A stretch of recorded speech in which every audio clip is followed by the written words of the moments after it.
안녕하세요, 일렉트로캠입니다. 오늘도 테슬라 관련 이야기들을 해볼까 합니다. 이 가격 인상이 워낙 핫한 이슈라서 이제는 좀 더 확대 해석을 해볼까 합니다.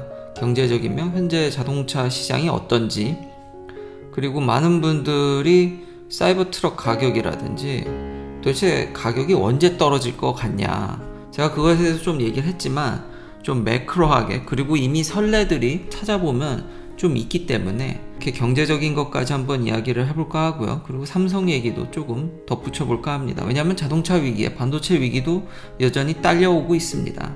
그래도 오늘 기분 좋게 주식이 많이 올랐죠. 그리고 FOMC에서 파월 의장이 어떤 경제의 어떤 건강함, 금리가 인상되니까 자금이 빨려 들어가겠지만 결국 이건 정상화 시키는 거고, 그만큼 우리가 미국 경제가 잘 견딜만 하다라는 점, 그리고 이제 불안 요소의 해제, 그러니까 올린다라고 언제 올릴지 이런 불안감, 제일 공포가 올 때는 일어나지 않는 그러니까 불확실성에 대한 두려움이 더 크지, 막상 그 일이 일어나면은 크게 다가오지 않기 때문에 그런 요인들이 다 겹쳐서 주식 시장이 전반적으로 다 좋았죠. 뭐 테슬라만 좋았던 건 아니지만 그래도 많이 올라서 한번 가져왔습니다. 그리고 테슬라가 뭐 가격을 이제 너무 올려서 사느니 마느니, 그리고 가격이 떨어지니 마느니, 지금 논란이 제 댓글창뿐만 아니라 미국에서도 논란이 엄청 많습니다. 그 좋은 댓글들 정말 감사드리고요. 그래서 그걸 다 전반적으로 이제 보려고 하는데, 결국은 저의 스탠스는 바뀐 게 없습니다. 시장이 결정할 문제죠.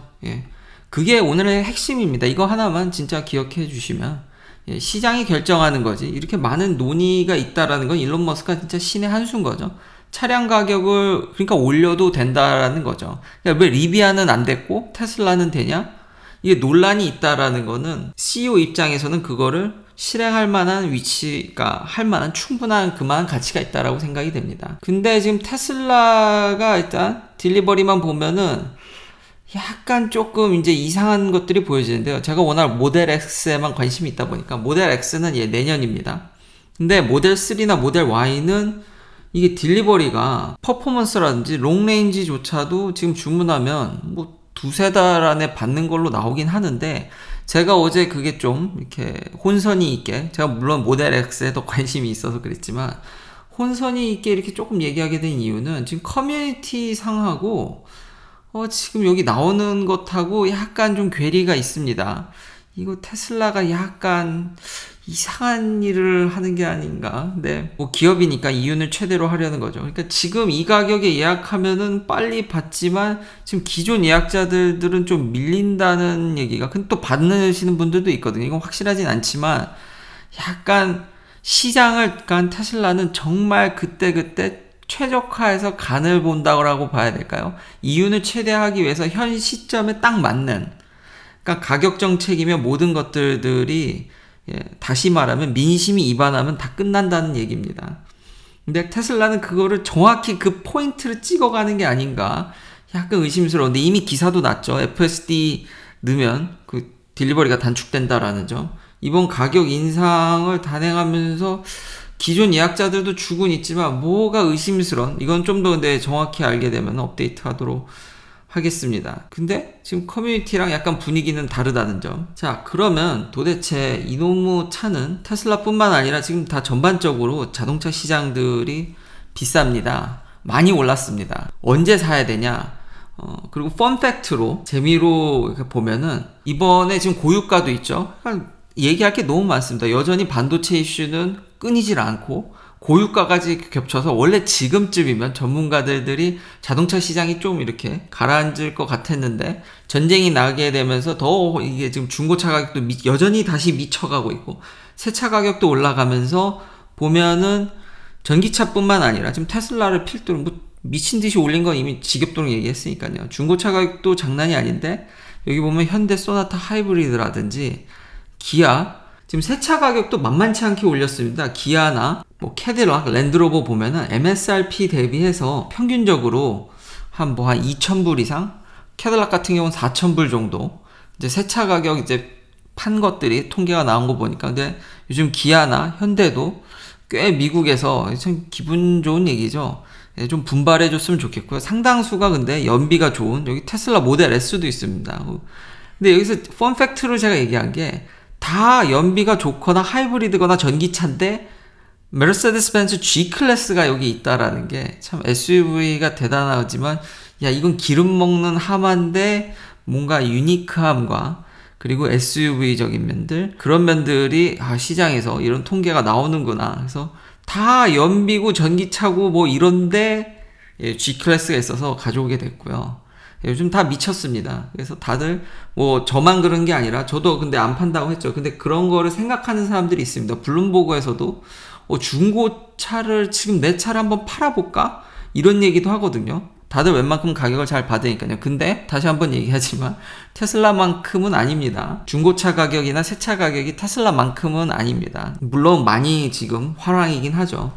기아도 여기 당당히 올렸는데 요 정도 평균적으로 올라간 거 보면은 테슬라 대비해서는 애교인 것 같은데 그럼 언제 이 차를 사야 되냐라는 거죠. 지금 만약 새 차를 사실 거면은 2024년까지 그러실 수 있다라면 당연히 차라는 거는 이건 필수제입니다. 그러니까 당장 필요하시면 무조건 사야 되는 거고요. 근데 좀 더 미룰 수 있다라면은 미루는 게 사실은 전문가들은 좋다고 얘기하는데요. 근데 정말 원하는 차가 있고 사고 싶다고 하면 플러스 자기가 저처럼 제가 모델 3를 트레이딩 하면서 모델 S를 샀죠.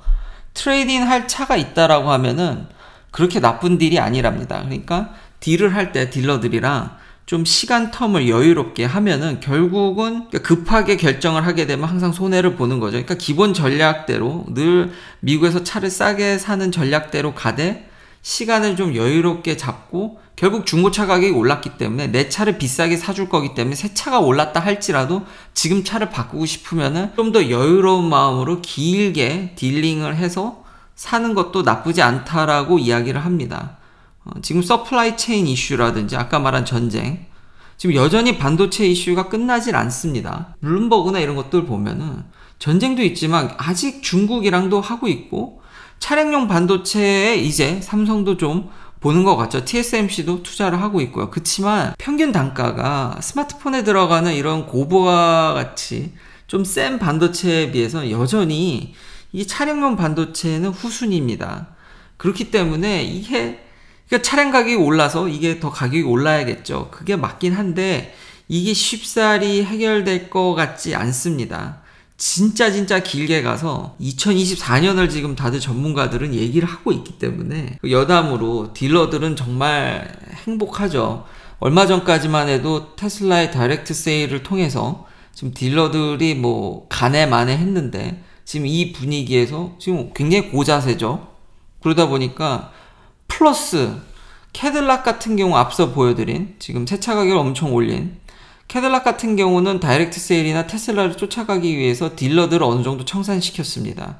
그러니까 기존의 딜러들이 숫자가 줄어드는 거죠. 좀 딜러가 좀 줄은 게 있습니다. 그러니까 살아남은 딜러들은 더 해피한 거죠. 지금 이 상황에서. 참 그러니 한치 앞을 모르는 겁니다. 딜러라는 직업은 제가 큰 장기적인 플랜에서 넘어가야 되는 건데 이제는 사라져야 돼. 약간 좀 이제 슬슬 정리돼야 될 직업인데 지금 엄청 해피하죠. 그러니까 이렇게 한치 앞을 모르는 겁니다. 그래서 돈 벌기가 쉽지가 않은 거죠. 그런 얘기들이 다 나옵니다. 근데 2024년까지도 결국은 지금 반도체 이슈, 지금 원자재가 계속 오르죠. 지금 중국도 이 BYD가 차량 가격을 올렸거든요. 원자재 얘기를 하니까. 러시아가 그리고 굉장히 지금 이런 부분에 있어서 많은 부분을 차지하고 있죠. 지금 BYD 같은 경우는 니켈이나 지금 LFP 인산철을 쓰는데도 불구하고 올렸다라는 거죠. 올린 폭이 한 1, 2월 하면 2,000불 정도 되더라고요. 그러니까 적은 건 아니죠. 그러니까 BYD 같은 회사들이 2,000불 정도 올렸으면은 지금 테슬라가 올린 것도는 좀 그래도 비싸다고 생각이 되지만 이해를 좀 할 수도 있는 것 같고 아까 제가 말한 대로 블룸버그에서의 CPI 지수들 중 유즈카 밸류를 보면 여기서 진정되나 하다 다시 치고 올라가는 그리고 곡선이 조금 이게 올라가는 폭이 좀 감소하나 그러지만 여전히 무섭습니다. 무서워. 이런 것들이 있기 때문에 그리고 다시 한번 이 러시아 우크라이나 사태를 통해서. 이건 흡사 진짜 서프라임 모기지랑도 약간은 닮아 있거든요. 왜 사람들이 그걸 맞았냐면 지나고 나서 보니까 서프라임이라는 것 자체가 별로 차지하는 비중이 적습니다. 거기에 파생 상품이라든지 묶여서 도미노 같은 효과가 일어나서 그게 빵 터진 거죠. 러시아 역시도 사실 러시아 경제가 뭐 그렇게 크지도 않죠. 원자재 주로 수출하는 거고. 그런데 핵심 물품들이 참 많습니다. 반도체에 있어서도 원자재라든지 가스, 네온가스라든지 제조, 뭐 당연히 유가도 걸려 있고요. 그러니까 요소에 폭발시킬 수 있는 것들을 러시아가 많이 갖고 있습니다. 우크라이나도 그렇고요. 그런 것들이 촉발돼서 이게 쉽사리 꺼질 조짐을 보여지지 않습니다. 그러니까 경제 규모는 참 이렇게 조그만데 이게 5만 군데 다 영향을 미치니까, 그래서 어느 정도 이제 시장 상황은 이렇게 정리가 된 것 같고요.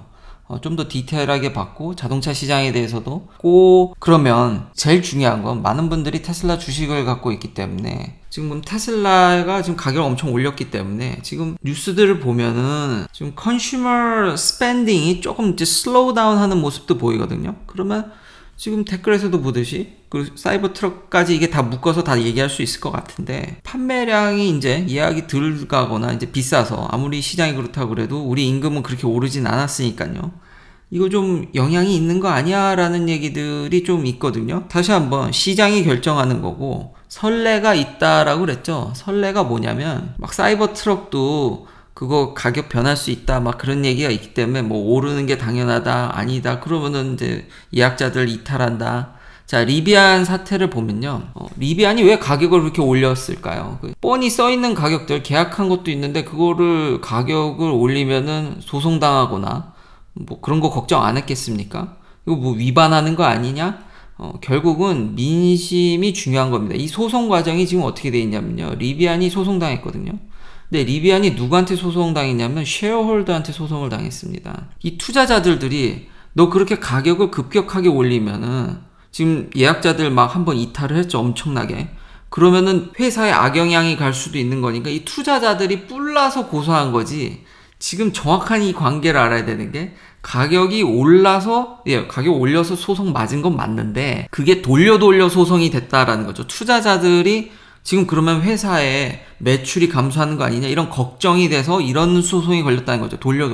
결국은 현재 민심이, 사람들 생각이 입안하냐 안 하냐, 지금 테슬라를 좋게 생각하냐 안 하냐가 결국 결정하는 거지, 거기 무슨 파인 프린트 이걸 제대로 뭐 명시 안 했다는 도 아니다 파인 프린트가 있든 그 중요하긴 하지만 결국은 테슬라가 타격을 먹는 거는 소비자들이 등을 돌리냐 안 돌리냐가 중요하지, 고소를 한다든지 이런 것들은 얼마든지 쉐어홀더를 통하라든지 루트가 다양하다라는 거죠. 제일 중요한 건 현재 이 분위기가 테슬라한테 우호적이냐 아니냐라는 거죠. 지금 논란이 있다라는 거는 우호적이기도 하지만 아니기도 하다라는 부분도 있거든요. 그러니 일론 머스크는 가격을 올리죠. 그리고 어차피 전에 얘기했듯이 시장에서는 내가 독점적 지위를 갖고 있으니까, 그리고 FSD에 있어서 나는 여기에 대한 확신이 있으니까 충분히 나중에 이거의 포텐셜이 다 반영했다라고 생각을 하는 거죠. 그러니까 결국 가봐야 아는 문제인 겁니다. 이건 누구도, 그러니까 그때 근데 테슬라는 시장을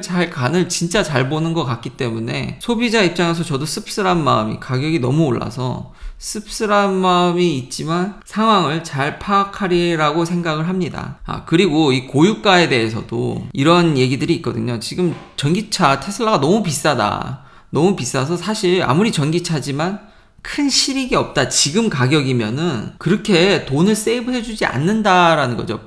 6불 7불 가더라도 그만큼 가격이 올라서 이제 진짜 비싼 차가 됐기 때문에 의미가 없다라는 의견들도 계속 이제 고개를 들고 있습니다. 저도 이런 부분들이 걱정이 돼서 좀 씁쓸한데, 근데 또 다른 이제 뉴스 기사에서 나오지 않는 면들은 뭐냐면, 사실 테슬라를 살 정도의 소득 수준인 사람들이 다니는 기업들에는 복지로 전기차 충전이 공짜로 정말 잘 돼 있거나 저렴하게 충전이 잘 돼 있습니다. 이게 전기값 충전하는 것과 혹은 슈퍼차저 가격도 이제 평균적으로 매겼기 때문에 차이가 줄었지, 그런 복지 혜택들을 요소에 맞는 사람들이 꽤 많기 때문에 그 정도 소득에 있는 사람들은 사실 저는 그래서 이 뉴스 기사가 통계를 낸 것보다는 저 스스로도 그렇고요. 훨씬 더 돈을 많이 세이브하고 있어서 그 전까지는 가격이 올랐어도 적극적으로 추천을 했지만 지금 너무 올려서 사실 저도 애매한 상황인 겁니다. 근데 애매하다라면 CEO 입장에서는 충분히 가격을 올려서 이익을 극대화할 수 있겠죠. 예, 전형적인 이건 진짜 사기업입니다. 이윤을 최대로. 그러니까 일론 머스크의 포부와 목표가 정말 멋있긴 하지만 그 본질은 이게 사기업인 거는 잊지 말아야 될 것 같습니다. 그러니까 이익을 잘 내니까 결국 이런 인플레이션 시대에 집을 사던가 주식을 사던가 일론 머스크 말이죠. 자산을 사야 되는데 워낙 이런 사업적 감각이 뛰어난 사람이라서 테슬라 주식도 나쁘다는 생각은 들진 않습니다. 예, 근데 어떤 팬심도 있지 않습니까? 테슬라를 좋아하는 결국 그런 사람들한테서 어느 정도 돈을 빼가는 거니까 그런 부분들이 참 약간 그래서 계속 씁쓸한 마음을 지울 수가 없는 거죠. 결국 법적인 얘기든 그런 논쟁보다는 지금 소비자들이 등을 돌리냐 안 돌리냐 그게 결국 중요하다. 결국 다음번 이번 분기든 다음 분기든 지금은 이제 기존 예약자 물량들을 넘기긴 할 텐데 저 딜리버리가 줄는 걸 보면서 약간 이렇게 미묘한 감정이 있는데 그러니까 매 분기마다 어쩔 수 없이 다시 한번 판매량, 인도량이 정말 테슬라는 중요하다. 진짜 중요하다. 이 상황에서도 고공행진을 할 수 있다 그러면은 당장 사야죠, 테슬라 주식은. 그러니까 매 분기마다 더더욱이 딜리버리 되는 거를 눈 뜨고 더 열심히 지켜봐야 된다라는 점. 예, 마지막으로 제가 조금 이렇게 삼성에 대해서 최근에 긱벤치에서 퇴출되는 문제들 플러스 갤럭시 탭도 최신 발표한 SA 또 퇴출됐습니다. 참 부끄러운데 이런 비판을 했다 그래서 또 삼성이 너무 극단적으로 뭐 망하는 그런 거는 절대 아닙니다. 댓글에도 아주 좋은 얘기를 해주셨는 게 메모리는 폴이 많습니다. 그러니까 애칭이 정말 깎는 게 진짜 중요한데 구조가 좀 다릅니다. 그러니까 메모리에서 독보적인 위치가 있기 때문에 그냥 삼성 나름대로의 위치는 가져간다라는 거죠. 이런 진짜 폴들, 낸드라든지 이거 쌓는 것도 뭐 그러니까 기술이 좀 다릅니다. 그렇기 때문에 메모리에서 독보적인 위치를 갖고 있고 앞으로 AI 시대에 메모리 매출이 느는 것도 사실이죠. 근데 폭발적인 성장을 기대할 수 있겠냐라는 거죠. 그래서 일각에서 삼성전자 주식을 채권같이 생각하시는 분들도 있지 않습니까? 이게 신사업에 대한 폭발성이 있어야 되는데 지금 그 긱벤치에서는 퇴출당하고 지금 중급기나 이런 데서는 미디어텍에 그러니까 미디어텍이 정말 중급기 위주로 많이 만들었거든요. 이 CPU, AP죠. 스마트폰에서는. 이 AP를 중급기까지 요즘 치고 왔는데 원래 제가 어렸을 때는 진짜 역사가 꽤 있는 대만 업체인데 아주 낮은 저렴한 스마트폰부터 오더니 갈고 닦더니 요즘은 이제 새로운 칩들은 지금 성능들 보면은 미쳤더라고요. 지금 퀄컴의 뭐 스냅드래곤 최신 칩 이거는 이제 낮은 버전인데 또 신버전도 만들어놨 그런 것들은 퀄컴 칩을 지금 뭐 넘보내만 해. 근데 일단 막상 폰에 들어가 봐야 알겠죠. 근데 삼성도 지금 쓸 거를 지금 고려한다라는 거죠. 미디어텍 칩을 자사가 AP를 만듦에도 불구하고 그리고 파운드리는 불과 몇 달 전에 수율 80%라고 그리 장담하게 얘기하더니 주주총회에서는 이게 시간이 걸릴 문제고 뭐 될 거라는 긍정적인 얘기를 했지만 명확히 그 딱 이제 찝어서 얘기를 안 했죠. 이게 말이 달라졌죠. 그런 부분들이 아쉽다라는 겁니다. 제가 전에 얘기했듯이 이런 부분들이 점점 많아지면 많아질수록 하는 얘기와 지금 실제 돌아가는 게 좀 다르죠. 전기차 회사들이 나 이 올해 한 몇십만 대 만들 거야 라고 해놓고선 못 만드는 것과 요즘은 참 이렇게 CEO들이 SNS가 발달해서 참 좋은데 그 말하는 것들이 일치 안 하는 그러니까 제가 뭐 특별히 뭘 보는 게 아니라 그런 분들이 나와서 하는 말들이 일치하냐 안 하냐만 보면 되는 겁니다. 그거에 따라서 본인이 판단을 해서 어느 정도의 포션을 가져갈지를 판단하면 되는 거겠죠. 그러니까 그런 부분들이 이때 좀 치고 나와줬으면 한국 기업들이 그런 바람이 좀 있어서 그런 얘기를 했던 거죠. 거기다 인텔도 지금 대대적인 투자를 하고 있고 유럽 역시도 이번 서플라이 체인 이슈를 된통당한 뒤로는 반도체가 정말 어느 동아시아 특히 이제 의존하면 안 되겠다라는 마인드가 서 있기 때문에 인텔도 이렇게 공격적으로 들어오고 이러는 상황에서 좀 더 분발해 줬으면 더 클 수 있는 여지가 있는데 그냥 계속 몇 년간 향후 메모리가 좋을 거기 때문에 메모리로 그 정도만 성장을 우리가 이런 테슬라라든지 왜 우리는 이런 폭발적인 기업을 못 갔냐에 대한 제가 계속 얘기하는 그런 부분들이 있어서 그런 거지, 뭐 삼성이 망한다든지 절대 그렇지 않습니다. 좋습니다. 좋은데 이게 지금 뭐 스마트폰도 점점 이렇게 결국 중국, 대만 쪽 칩을 갖다 쓰게 되고 결국 경쟁 상대차 눈이 계속 얘기하는 거 아닙니까? 이게 결국 중국 업체들이랑 계속 경쟁을 하게 되는 건데 이제 더 이상 아이폰이랑 하는 게 아니라 아무래도 인건비 싸고 아무래도 중국한테 낮은 제품들은 밀리는 게 사실이지 않습니까? 그런 얘기를 했던 것입니다. 하지만 메모리는 견고하고 아까 보여드린 그런 전자현미경 사진들 구조가 애칭이 다르기 때문에 망하진 절대 않습니다. 하지만 성장성도 그렇게 지금으로서는 보이지가 않네요. 빨리 파운더리든 뭔가의 돌파구를 보지 않으면은 급격하게는 쉽지 않아 보입니다. 긴 영상 시청해주셔서 감사합니다. 내일도 테슬라 관련 이야기들로 찾아뵙겠습니다.